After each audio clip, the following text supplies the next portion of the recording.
السلام عليكم ورحمة الله وبركاته. السلام عليكم ورحمة الله وبركاته.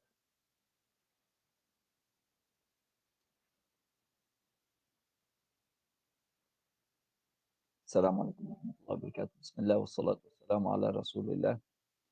Todo agradecimento é voltado a Deus. Que a paz e a bênção de Deus estejam com todos os seus mensageiros e profetas, entre eles Noé, Abraão, Moisés, Jesus e Muhammad, e sobre todos os seus familiares, companheiros e seguidores até o dia de hoje final.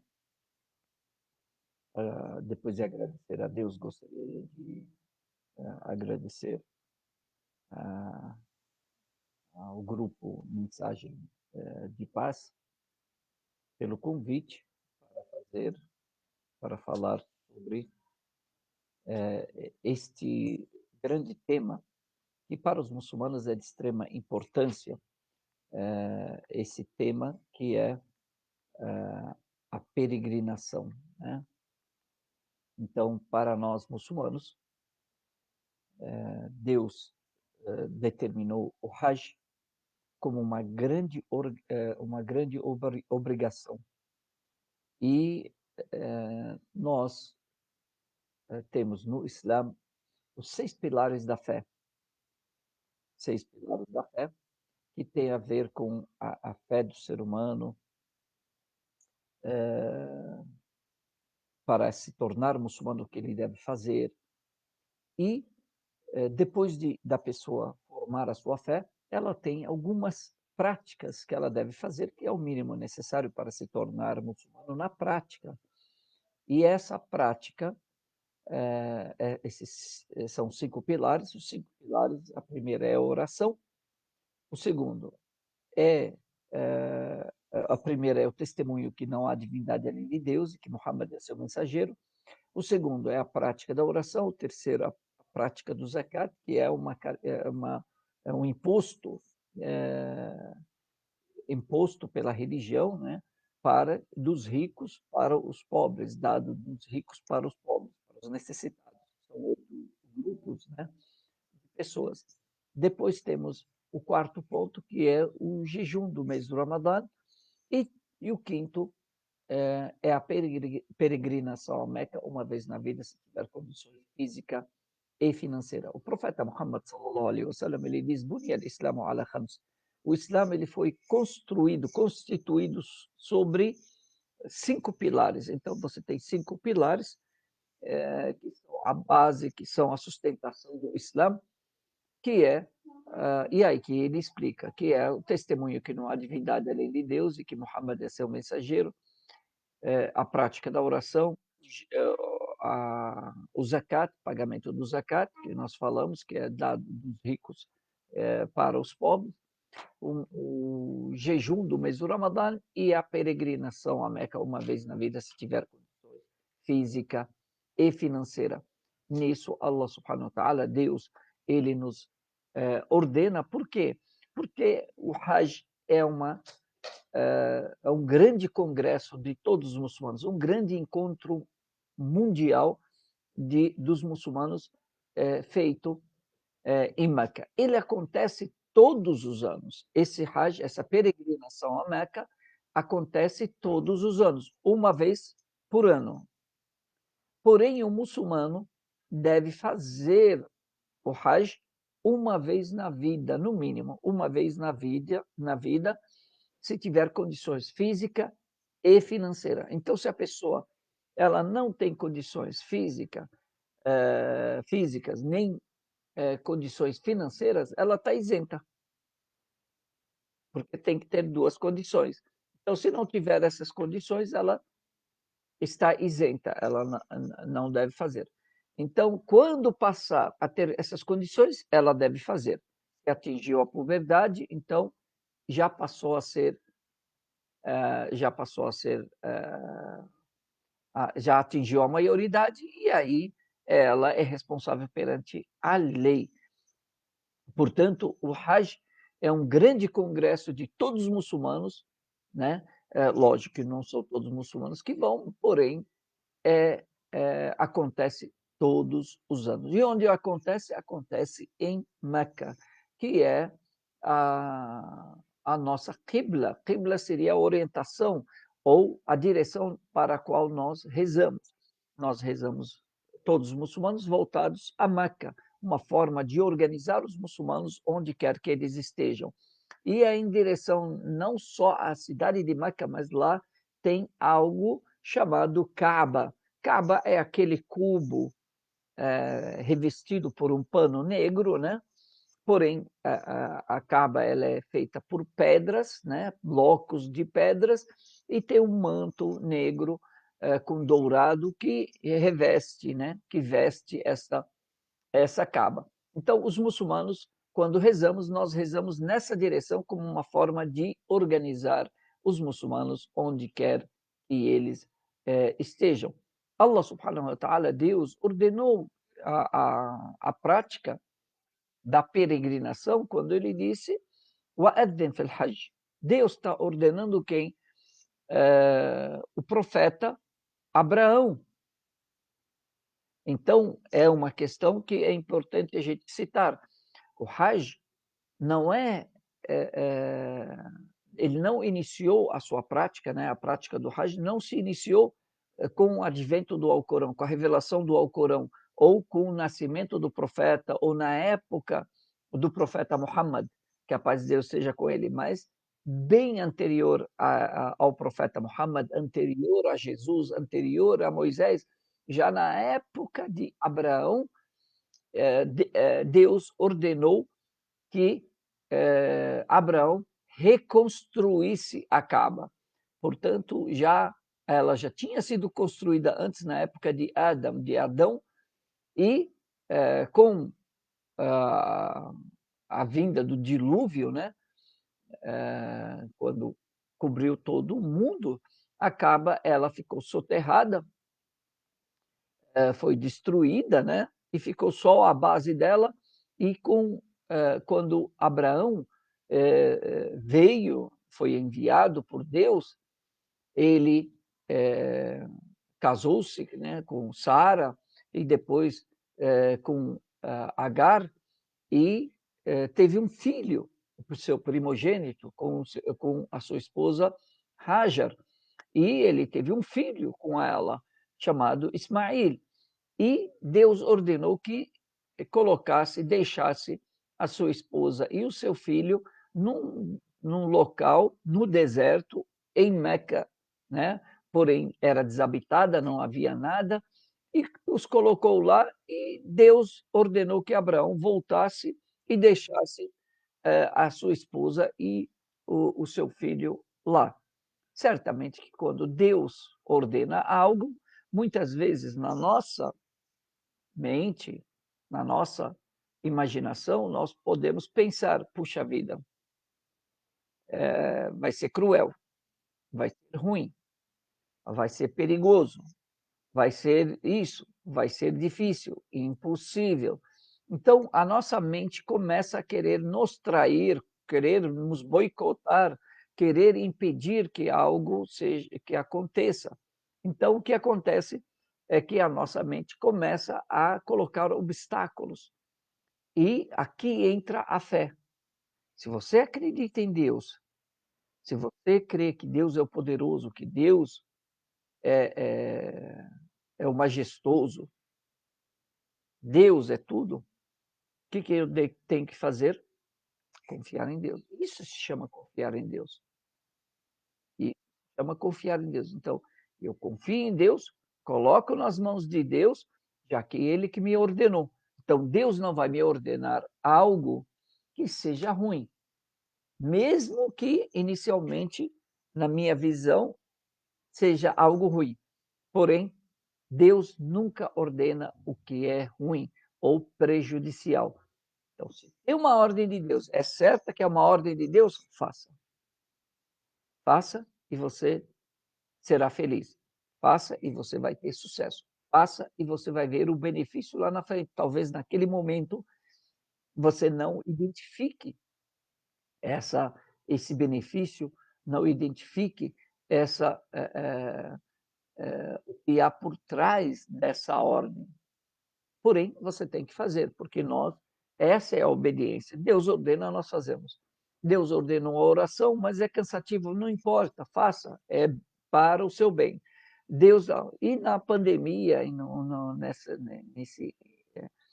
nesse isolamento, né, as pessoas perceberam que a oração, o benefício da oração, o benefício da fé, como é importante a pessoa rezar. Então, sempre que Deus ordena, nós temos que cumprir, mesmo não sabendo os porquês, mesmo não sabendo os benefícios, nem mesmo não sabendo quais serão os resultados. O importante é que Deus ordenou e nós estamos obedecendo a Deus. E isso é a grande obediência a Deus.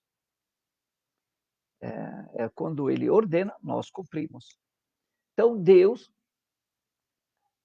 ordenou que Abraão deixasse sua esposa, Agar, e seu filho primogênito, Ismael, lá naquele deserto. Não tinha nada. Deixou um pouco de mantimento, deixou um pouco de água e foi embora. Agar começou a chamá-lo. Abraão, Abraão, Ibrahim, Ibrahim. Aí ele se volta e ela disse, foi Deus que te ordenou a fazer isso? Ela, sabendo que ele é um profeta de Deus, um mensageiro de Deus, ela queria ter certeza se era uma vontade dele ou era uma vontade divina. E ele disse, foi. Então aqui ela se tranquilizou e disse, então se foi Deus, ele não nos abandonará. Então aqui Abraão volta para a Palestina e deixa naquele deserto de Meca, na Bíblia é citado como deserto de Parã, deserto de Parã. E lá Agar, tá só ela e seu filho recém-nascido, né? Ou de colo ainda, e começa a terminar a comida, a água, e aqui ela vê a necessidade de buscar ajuda. Ela não poderia deixar aquele local, porque aquele local foi o designado que Deus ordenou a Abraão deixá-los. Então, ela não, mesmo passando necessidade, mesmo ela sofrendo ali, ela não abandonou o local onde foi determinado para ela se manter, para ficar. Vejam a disciplina e a obediência. Isso vem de uma convicção, vem do conhecimento, vem de uma fé muito forte e da obediência, da disciplina. Os profetas, quem está ao redor dos profetas, quem acredita em Deus, sabe que a perseverança e a paciência e a persistência é de suma importância para o sucesso. E aqui ela vê dois montes, um chamado Safa e o outro chamado Marwa. E aqui ela sobe no Monte Safa para olhar, para ver se tem alguém, mas ela de olho no filho dela. Ela deixou o filho dela um pouco distante, junto com os mantimentos, e ela ficava de olho nele e ficava olhando para ver se tinha alguma caravana, tinha algumas pessoas, tinha algo em quem ela pudesse, com quem ela pudesse contar, e ela desce desse monte e vai para o outro monte. Então, essa caminhada, ela vai para o outro monte, sobe no monte de Marwa e fica olhando, e mesmo assim, ela fica de olho no seu filho, mesmo. Então, ela não perdeu o seu filho de vista. Então, ela foi do Safa até Marwa, né? Do Monte Safa até o Monte Marwa, olhou, e aí voltou novamente, subiu no Safa, e aí desceu e foi até Marwa. E nessa distância tem mais ou menos 700 metros cada, eh, entre cada monte, e aí ela subia, descia, e isso ela fez, essa trajetória, essa caminhada, ela fez 7 vezes, né? Ela desceu, foi uma, depois voltou, duas, depois 3, 4, 5, 6 e 7. Então, ela começou em Safa e terminou em Marwa. Por que ela terminou em Marwa? o que aconteceu? Então, ela ia e o desespero da mãe, a vontade de preservar o filho, ela estava preocupada com seu filho, Ismael, então ela o tempo todo de olho nele e ele chorando, porque já tinha se esgotado a água, já tinha se esgotado, mas as coisas estavam ali, mas já não tinha comida, não tinha. E aqui a criança chorando de fome, chorando de sede, Deus envia o anjo para que vai ao lado de Ismael e Ismael bate o pé onde está o pé dele e Deus faz brotar água daquele local e a água vai escorrendo, ela vai correndo. E certamente que Deus enviou esse anjo para fazer. E aqui é o alívio, né? Quando a gente se sente muito pressionado, é onde nós devemos ter o ápice da nossa fé, o ápice da convicção, o ápice da crença, o ápice da segurança em Deus, da confiança em Deus. É nesse momento que a gente tem que se apegar cada vez mais em Deus e não nos desapegar a Deus.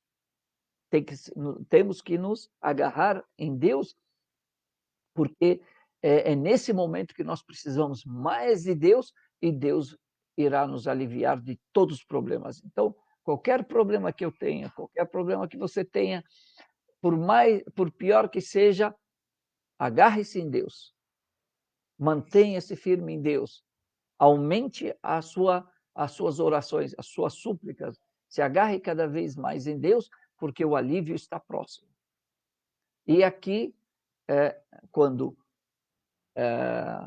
Agar vê essa água escorrendo debaixo dos pés do seu filho, Neném, então ela estava em cima de Maroa, do monte de Maroa.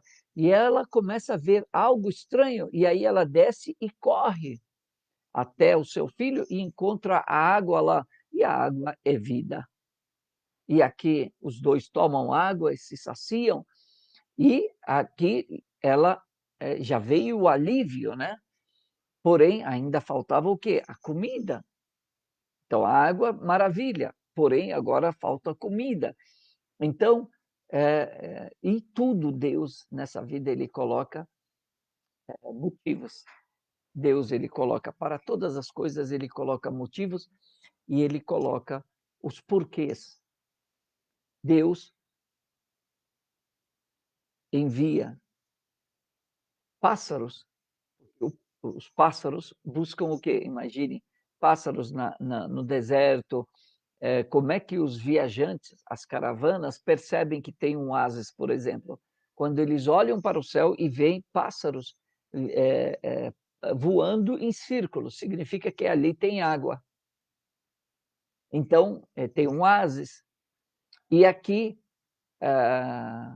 os pássaros, ao verem que tinha água ali, então eles voaram para aquele local e passaram a voar e tomaram daquela água, certamente que a Agar se afastou, deixando que os pássaros bebessem daquela água também, porque são seres vivos também, e eles voavam, desciam, bebiam, voavam e ficavam ali, porque ali que tem água, então eles vão. Então, iam caçar e voltavam, iam comer e voltavam, porque ali tem água, tem vida. E ali, próximo àquele local, próximo, né? Próximo significa não próximo, mas um pouco distante, era a rota de caravanas que vinham de Damasco indo para Iêmen e vindo do Iêmen indo para Damasco. E essas caravanas, estava passando uma caravana e aqui avistaram, viram os pássaros voando em círculos e aí, pela experiência deles, perceberam que ali havia água. Então, eles mudaram a rota e chegaram onde os pássaros estavam e encontraram aquela água, só que a água era de Agar e do seu filho, eles que eram os guardiões ali. Então pediram licença, a caravana pediu licença para tomar daquela água, para tomarem daquela água, para usufruírem daquela água, e ela colocou uma condição que eles deveriam pagar por isso, que seria a comida. Então, aqui Deus já trouxe para Agar e seu filho comida, e aqui eles, aquela rota, a rota das caravanas mudou daquilo que era anterior, agora passavam por essa água. Então, a rota agora indo do Iêmen para Damasco, ou vice-versa, passavam agora por esse local onde tinha essa água. Quando Agar, quando ela percebeu que o filho dela, já antes, né, dessa caravana, quando ela avistou que o filho dela ao lado tinha água, e a água estava correndo, né, já estava virando uma correnteza, né, virando um córrego, o que, que ela fez? Ela veio correndo e juntou a terra para impedir que a água ela escorresse, porque ela tinha receio que a água se esgotasse e ela não pudesse represar. Então, o que ela fez? Ela represou a água ali, represou, fez uma pequena represa, né, para que juntasse a água, para que a água não se perdesse na cabeça dela. Então, o que ela falava? Ela falava zummi, zummi. Ela era árabe, né? Então, ela falava zummi, zummi, zummi, zummi significa junte-se, junte-se. Então, vamos juntar água, vamos juntar água. E daí veio, então, em árabe é zummi, zummi. E passou a ser o nome dessa água, dessa bica, né? Dessa fonte de água, passou a ser chamada de Zamzam, por conta do Zummi Zummi. Então, Zamzam, e passou a ser o nome desse poço, né? Que mais tarde passou a ser um poço, dessa fonte de água, passou a ser chamado de Zamzam, e hoje está até hoje preservado, e as pessoas tomam água e continua saciando a sede, e essa água é muito, essa bica, né, essa fonte de água é muito rica em sais minerais, muito nutriente, muito, de extrema, de alta nutrição. E já fizeram pesquisa sobre essa água. Portanto, voltamos à questão, Deus não abandona ninguém. Se Deus ordenou, nós cumprimos, obedecemos, e o alívio vem de Deus, o resultado está nas mãos de Deus. Nós fazemos a nossa parte e Deus nos encaminha. Essa é a grande fé em Deus. É isso que nós devemos ter dentro de nós, essa grande fé, essa grande perseverança, essa grande confiança em Deus. E aqui começa-se a criar, né, nesse local, casas. As pessoas vão e se estabelecem, porque como é rota de caravanas e já tem água, significa o quê? Que pode-se criar uma cidade. Então, as pessoas passavam a querer ficar ali para poder fazer comércio, porque aí vinham caravanas daqui e dali, e ali era um ponto de encontro, então passou-se a ser construídas casas ali, e as pessoas se estabelecerem, e aí nasce Meca. Aí nasce a cidade de Meca, em volta dessa grande fonte, né, dessa fonte de água chamada Zamzam, e esse local passou a ser rota de caravanas de comércio, e passou a haver, esse local passou a ser habitado, e Agar e seu filho crescem nessa sociedade, E de tempos em tempos, Abraão vinha para visitar a sua esposa e o seu filho, e mesmo à distância, o seu filho cresceu virtuoso, de boa conduta, de bom caráter, né? Certamente que a súplica do pai, a educação da mãe, a linhagem que eles tinham e também a bênção de Deus, de extrema importância para a criação, para o sucesso dessa criança, e Deus, mais tarde, ele dá para Abraão, né, um filho, mais um filho chamado Isaac, junto com que ele teve com a sua primeira esposa, Sara. Então, Ismael é o primeiro filho, que é concebido com Agar, com a sua esposa Agar, e depois ele tem um outro filho chamado Isaac, concebido com a sua primeira esposa Sara, e a história tem continuação, se Deus quiser, que a gente vai continuar para chegarmos na questão do Hajj, na questão da peregrinação, como é que começou a peregrinação, e é importante nós sabermos dessa história para entendermos a história islâmica, a história da peregrinação, a história, o porquê dos rituais do Hajj, né? Porque esse caminhar, né, de Agar, do Monte Safa até o Monte Marwa, hoje é um dos rituais da peregrinação. Então, o Hajj, o que é? Nada mais é do que reviver a história desses profetas, dessas pessoas abençoadas, dessas pessoas escolhidas por Deus, dessas pessoas de fé. Então, nós imitamos essas pessoas, fazemos o mesmo ritual, fazemos a mesma peregrinação, o mesmo caminho que eles fizeram para reviver, para vivenciar essa grande experiência. O Hajj são rituais que de vivência dessas práticas, desses caminhos, dessas ações, dessas pessoas nobres. Que Deus guie a todos. Pedimos a Deus que nos abençoe, que nos dê um conhecimento benéfico, que nos beneficie do que nos ensinou e que aumente o conhecimento. Barakallahu fikum. E até a próxima aula, na continuação sobre a peregrinação à Meca. Deus guie a todos.